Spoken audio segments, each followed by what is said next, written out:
In today's video, I'm going to teach you how to change the currency in Go High Level. This is a straightforward process that can be completed quickly, but it's essential to ensure that your account reflects the correct currency for your business operations. So, let's dive right in. First, you'll need to open your preferred web browser. Whether you use Chrome, Firefox, Safari, or any other browser, make sure it's up and ready. Type Go High Level into your browser's search bar and hit Enter. You'll be presented with a list of search results, and you'll want to look for the official website, which is bu.gohighlevel.com. Click on that link to proceed to their homepage. Once you're on the Go High Level website, the next step is to log into your account. If you have autofill enabled, the login page may automatically populate your username and password. If not, simply enter your credentials and sign in. Ensure that you're correctly logged into the Go High Level account associated with the business for which you want to change the currency. With a successful login, navigate to the Settings menu.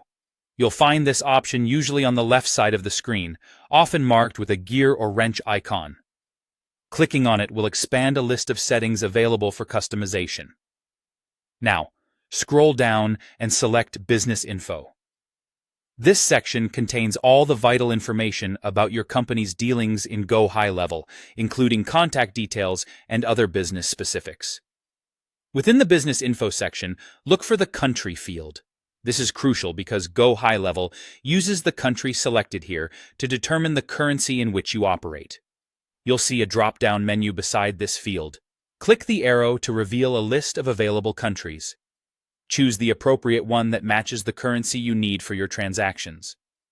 Changing the country in the drop-down will automatically update the currency to correspond with the country selected, allowing for seamless business operations without additional manual currency conversion. After selecting the new country, make sure to save your changes. There should be a button at the bottom or top of the page, often labeled Save or Update. Clicking this ensures that your changes are preserved, and your Go High Level account will now utilize the correct currency moving forward. And that's it. You have now successfully changed the currency in Go High Level. It's really that simple. Ensuring your business transactions are conducted smoothly and accurately reflects your geographical needs. If you have any further questions or require assistance, Go High Level's support team is always ready to help. Thank you for watching, and I hope you found this guide helpful.